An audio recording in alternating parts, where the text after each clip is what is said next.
in the part 5 we would learn how to translate a sentence into English. ठीक है, तो इस sentence में आप पढ़े इस वीडियो में आप पढ़ेंगे कि किसी भी सेंटेंस को कैसे ट्रांसलेट करते हैं। तो firstly we would learn how to translate a affirmative sentence. ठीक है, अभी हम अफर्मेटिव ही पढ़ेंगे। अभी तक मैंने सारे वीडियोस जो डाले थे, अगर आपने उसको पढ़ा होगा तो अब आपको ट्रांसलेट करने में इजी होगा, क्योंकि जितने भी रूल्स थे, हेल्पिंग वर्ब्स थी, मेन वर्ब्स की फॉर्म थी, या जितने भी रूल्स थे एक्स्ट्रा के, वो सारे अगर आप पढ़ चुके होंगे तो अब इजी हो जाएगा। इसीलिए स्टेप बाय स्टेप आपको समझ में आ जाएगा। तो सबसे पहले हम देखते हैं रूल क्या होता है। तो ट्रांसलेट, कोई भी अफर्मेटिव सेंटेंस हो उसको ट्रांसलेट करने का ये रूल है, यानी टेंस के जो अफर्मेटिव सेंटेंस होते हैं तो उसको ट्रांसलेट करने का ये रूल है। Subject, helping verb, main verb, object, other word, ये रूल है। ठीक है, और आपको पता ही है सब्जेक्ट क्या होता है। Helping verb according to the tense लगाते हैं, और आप हेल्पिंग वर्ब पहले पढ़ चुके हैं। मेन वर्ब की फॉर्म, मेन वर्ब आपको पता है क्या होती है, मेन वर्ब की फॉर्म के रूल्स भी आप पढ़ चुके हैं, और ऑब्जेक्ट भी आपको पता है क्या होता है, अदर वर्ड। तो सबसे पहले हमें किसी भी सेंटेंस को ट्रांसलेट करने के लिए ये रूल पता होना चाहिए, और इस रूल में जो जो वर्ड्स यूज़ हुए हैं उन वर्ड्स को कैसे पहचानना है, किस तरह उन्हें फाइंड आउट करना है, ये पता होना चाहिए। तो चलिए हम देखते हैं। सबसे पहले हमें अकॉर्डिंग टू द रूल क्या चाहिए, सब्जेक्ट चाहिए। तो सबसे पहले हम टेंस को ट्रांसलेट करने के लिए देखेंगे कौन सा टेंस है। तो टेंस कैसे पता चलता है, आपको पता है, किसी भी सेंटेंस के लास्ट से पता करते हैं, यानी लास्ट वर्ड से पता करते हैं कौन सा टेंस है। तो यहाँ पे आया है था, तो था से पता चलता है कि वो पास्ट है, और रहा आया है, रहा से पता चलता है कि कॉन्टिन्यूअस है। तो ये सेंटेंस आपका कौन सा है, पास्ट कॉन्टिन्यूअस है। ठीक है, अब आया मेन वर्ब। मेन वर्ब क्या होती है, जो वर्ब एक्शन हो रहा होता है उसे मेन वर्ब कहते हैं। ठीक है, मेन वर्ब जो एक्शन हो रहा है, यहाँ पे पढ़ने का एक्शन हो रहा है, तो ये मेन वर्ब हो गई आपकी। ठीक है, अब हम देखेंगे मेन वर्ब में हमें रूल के अकॉर्डिंग चाहिए सब्जेक्ट। तो सब्जेक्ट हमें चाहिए, तो हम मेन वर्ब फाइंड आउट कर लिए। मेन वर्ब से भी सब्जेक्ट पता कर सकते हैं और ऐसे भी सब्जेक्ट पता कर सकते हैं। सब्जेक्ट वो पर्सन होता है जो कि डूअर होता है, जो एक्शन कर रहा है, जिसके द्वारा एक्शन किया जा रहा है, वो सब्जेक्ट होता है। तो पढ़ रहा था, कौन पढ़ रहा था, कौन लगाने पे सब्जेक्ट मिलता है। मैंने इससे पहले वाले वीडियो में आपको बताया था कि कौन लगाने पर सब्जेक्ट मिलता है। कौन पढ़ रहा था, जो आंसर मिलेगा मोहन पढ़ रहा था, मोहन इज़ अ सब्जेक्ट। ठीक है, तो सब्जेक्ट हमने फाइंड आउट किया। सब्जेक्ट को फाइंड आउट करने के दो तरीके होते हैं, कौन लगाने पर या किसने लगाने पर, या तो जो person which does an action, जो कि काम कर रहा है कोई भी पर्सन, वो क्या होगा, डूअर, यानी डूअर ही सब्जेक्ट कहलाता है। अब है हेल्पिंग वर्ब, तो हम टेंस के अकॉर्डिंग लगाएंगे। अब हेल्पिंग वर्ब आपको याद होनी चाहिए कि टेंस में कौन सी हेल्पिंग वर्ब आएगी, किस सब्जेक्ट के साथ कौन सी आएगी, ये भी हमने आपको पढ़ाया हुआ है। अब आइए मेन वर्ब। ठीक है, तो मेन वर्ब है पढ़ना, जो एक्शन होता है वो मेन वर्ब होती है। अब आया ऑब्जेक्ट। ऑब्जेक्ट की पहचान कैसे होती है, जिसके ऊपर मेन वर्ब का इफेक्ट हो रहा, पढ़ना, क्या किस चीज़ के ऊपर इफेक्ट हो रहा है, यानी वो क्या पढ़ रहा है, क्या लगाने पर भी ऑब्जेक्ट मिलता है, पढ़ने का इफेक्ट हो रहा है इसके ऊपर, किताब के ऊपर। तो इस तरह से ये किताब क्या है, आपका ऑब्जेक्ट है। अब ये सेंटेंस में सभी कुछ निकल आया है। अब लास्ट में रूल के अकॉर्डिंग बच रहा है अदर वर्ड। तो हम देखते हैं कि यहाँ पे तो कुछ बचा ही नहीं है, इट मीन्स इस सेंटेंस में अदर वर्ड है ही नहीं। अब हम इसे ट्रांसलेट करेंगे। देखिए, ट्रांसलेट करने के लिए रूल के अकॉर्डिंग सबसे पहले सब्जेक्ट। तो इस सेंटेंस में हमने फाइंड आउट किया है सब्जेक्ट क्या है, Mohan is a subject, then we would write the Mohan. फिर उसके बाद हम लिखेंगे हेल्पिंग वर्ब। हेल्पिंग वर्ब आपको पता होना चाहिए, टेंस है पास्ट कॉन्टिन्यूअस, इसकी हेल्पिंग वर्ब होती है वॉज या तो वर। ठीक है, तो वॉज या वर। वॉज आती है पहले वाली हेल्पिंग वर्ब सिंगुलर के लिए, बाद वाली प्लूरल के लिए। Mohan is a singular subject, Mohan तो एक वचन है, तो मोहन के लिए हम क्या लिखेंगे, वॉज लिखेंगे।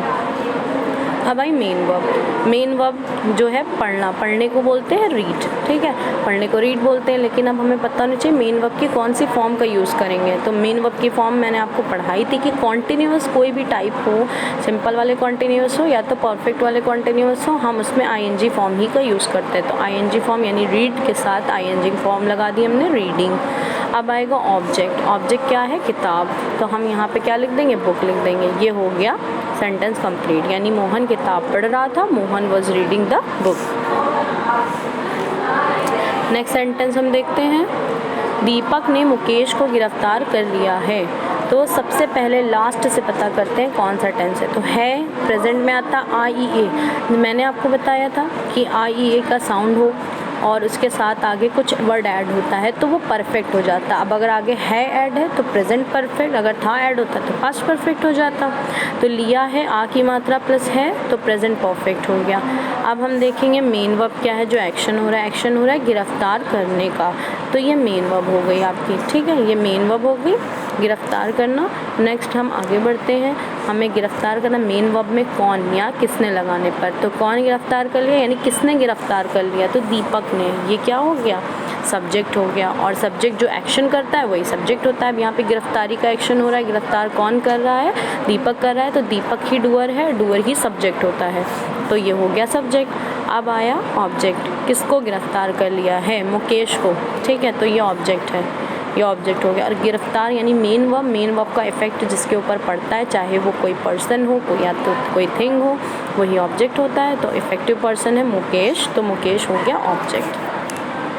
अब इसे ट्रांसलेट करेंगे, रूल वही है आपका, पहले सब्जेक्ट लिखेंगे दीपक, तो मैंने दीपक लिखा हुआ है।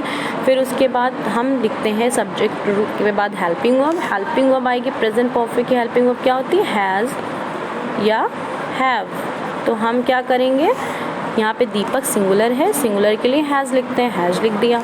अब उसके बाद आता है मेन वर्ब, मेन वर्ब है गिरफ्तार करना, गिरफ्तार करने को बोलते हैं अरेस्ट, ठीक है। तो अब अरेस्ट है और प्रेजेंट परफेक्ट टेंस है, मेन वर्ब की फॉर्म परफेक्ट कोई भी हो तीनों में, प्रेजेंट पास्ट या फ्यूचर, हम मेन वर्ब की थर्ड फॉर्म लिखते हैं, तो थर्ड फॉर्म में ईडी ऐड कर दिया तो थर्ड फॉर्म हो गई। अब आया ऑब्जेक्ट, ऑब्जेक्ट क्या है, मुकेश को, तो हम सिंपली ऐसे ही मुकेश लिख देंगे, नोट डाउन कर देंगे, ये सेंटेंस हो गया, दीपक ने मुकेश को गिरफ्तार कर लिया है, दीपक हैज़ अरेस्टेड मुकेश। नेक्स्ट है सीता सुबह से खाना बना रही थी, ठीक है। तो सबसे पहले देखेंगे टेंस कौन सा, थी पास्ट है, रही कॉन्टिन्यूअस है, लेकिन मैंने आपको बताया हुआ है कि जब से हो, टाइम के साथ से वर्ड इंक्लूड होगा तो वो पास्ट परफेक्ट कॉन्टिन्यूअस हो जाएगा, ठीक है, वो परफेक्ट कॉन्टिन्यूअस होगा। तो पास्ट परफेक्ट कॉन्टिन्यूअस, एक्शन क्या हो रहा, बनाना, ठीक है, तो ये मेन वर्ब हो गई। कौन बना रही थी, सीता बना रही थी, क्या बना रही थी, खाना बना रही थी, सीता सब्जेक्ट है, खाना ऑब्जेक्ट है, ठीक है। अब हम सबसे पहले सब्जेक्ट लिखेंगे सीता, तो हमने सीता लिखा हुआ है, पास्ट कॉन्टिन्यूअस है, पास्ट परफेक्ट कॉन्टिन्यूअस है, हेल्पिंग वर्ब होती है हैड बीन, एक ही वर्ब होती है तो हमने एक ही लिख दी हैड बीन। अब उसके बाद क्या आएगा, मेन वर्ब बनाना, तो यहाँ पे जो बनाना है, बनाने के लिए मेक भी होती है, लेकिन हम यहाँ पे खाना बनाना बोल रहे हैं तो इसीलिए हम कुक का यूज़ करेंगे। और कुक मेन वर्ब की फॉर्म कौन सी आएगी, कॉन्टिन्यूअस है, कोई भी कॉन्टिन्यूअस हो, हम ING फॉर्म लिखते हैं तो कुकिंग, ठीक है, कुकिंग लिख दिया। फिर उसके बाद ऑब्जेक्ट है खाना, खाने को बोलते हैं फूड, तो cooking the food.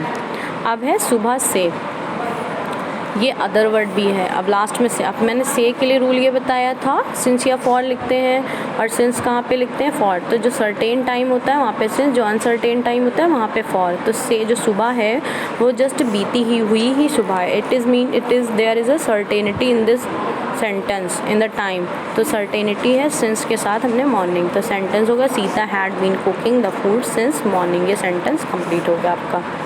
Next sentence है रमेश रोज़ स्कूल जाता है। आप देखेंगे टेंस कौन सा है, प्रेजेंट इंडेफिनिट टेंस है, ठीक है, ता है प्रेजेंट इंडेफिनिट है और क्या है, मेन वर्ब है, जाने का काम हो रहा है, ये है मेन वर्ब, ठीक है, ये आपकी मेन वर्ब है। कौन जाता है, रमेश, ये सब्जेक्ट है। कहाँ, अब यहाँ पे कोई ऑब्जेक्ट है ही नहीं, क्या या किसको लगाने पर, अगर हम क्या किसको लगाएंगे तो कोई ऑब्जेक्टिव, कोई इफेक्टिव ही नहीं दिख रहा है, तो एक काम अब क्या है, अदर वर्ड है। कहाँ कब कैसे क्यों लगाने पर अदर वर्ड मिलता है, कहाँ जाता है स्कूल और कब जाता है रोज़, तो दो अदर वर्ड हैं। अब दो अदर वर्ड के लिए हम अभी आपको बताएंगे कैसे करना है। तो सबसे पहले हमें सब्जेक्ट लिखना है, सब्जेक्ट लिखा रमेश, उसके बाद ये टेंस है प्रेजेंट इंडेफिनिट। जब मैंने आपको हेल्पिंग वर्ब बताई थी और मेन वर्ब की फॉर्म बताई थी तो मैंने आपको कुछ नियम भी बताए थे। वो नियम ये था कि प्रेजेंट इंडेफिनिट में क्या करते हैं, प्रेजेंट इंडेफिनिट का अफर्मेटिव सेंटेंस है तो हम प्रेजेंट इंडेफिनिट के अफर्मेटिव में हेल्पिंग वर्ब नहीं लगाते हैं, इसलिए यहाँ पे हेल्पिंग वर्ब नहीं आएगी, तो हेल्पिंग वर्ब नहीं लगाएंगे। अब आएगी मेन वर्ब, मेन वर्ब है जाना, जाने को बोलते हैं गो। अब यहाँ पे ES क्यों ऐड किया है, जब मैंने मेन वर्ब की फॉर्म पढ़ाई थी आपको तो उसमें मैंने पढ़ाया हुआ था कि जब प्रेजेंट इंडेफिनिट टेंस में सब्जेक्ट सिंगुलर होगा तो हम मेन वर्ब में ES और S जोड़ेंगे। तो यहाँ पे गो है, गो के लिए ओ के बाद क्या करेंगे, ES को कनेक्ट कर देंगे। अब दो अदर वर्ड है तो हमें नहीं पता किसे पहले लिखेंगे, तो ये भी आप ध्यान रखिएगा जब दो अदर वर्ड होते हैं मैनर प्लेस टाइम तो MPT रूल लगता है, एम पी और टी, यानी मैनर, प्लेस और टाइम। अदर वर्ड यही होते हैं सारे, एडवर्ब ही होते हैं। तो manner, adverb of manner, adverb of place, adverb of time. ठीक है, तो अब हम देखेंगे कोई मैनर है, मैनर मतलब कैसे। तो कैसे तो ये नहीं कि वो कैसे स्कूल जाता है, इट मीन्स मैनर वाला नहीं है। अब हमें देखना है कि कहाँ जाता है, तो कहाँ यानी प्लेस, प्लेस फाइंड आउट करेंगे कहाँ से। तो प्लेस है तो हम पहले पी वाला लिखेंगे, यानी कि टू स्कूल, इसलिए पहले टू स्कूल लिखा है। फिर टाइम यानी कब जाता है, रोज़ जाता है, फिर हमने लास्ट में टाइम लिख दिया। ठीक है, तो आपको ये समझ में आ गया। तो जब दो या उससे ज़्यादा या एक से ज़्यादा अदर वर्ड होंगे तो MPT का रूल लगता है। इसलिए हमने पहले मैनर तो था नहीं, तो पहले प्लेस यानी कि स्कूल, फिर उसके बाद टाइम यानी कि डेली, ये लिख दिया हुआ है।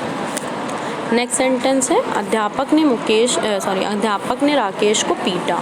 अब आ की मात्रा आई है, सिर्फ आ की मात्रा, उसके आगे कुछ भी नहीं है। इट मीन्स जब ये की मात्रा आती है उसके आगे कुछ नहीं होता, पास्ट इंडेफिनिट टेंस है। और फिर हम मेन वर्ब फाइंड आउट करेंगे। मेन वर्ब है पीटना। ठीक है, तो मेन वर्ब है पीटना, ये हो गई मेन वर्ब। किसने पीटा, अध्यापक ने पीटा, ये हो गया सब्जेक्ट। किसको पीटा, राकेश को पीटा, ये हो गया ऑब्जेक्ट। ठीक है, तो हम सबसे पहले लिखेंगे टीचर, अध्यापक टीचर।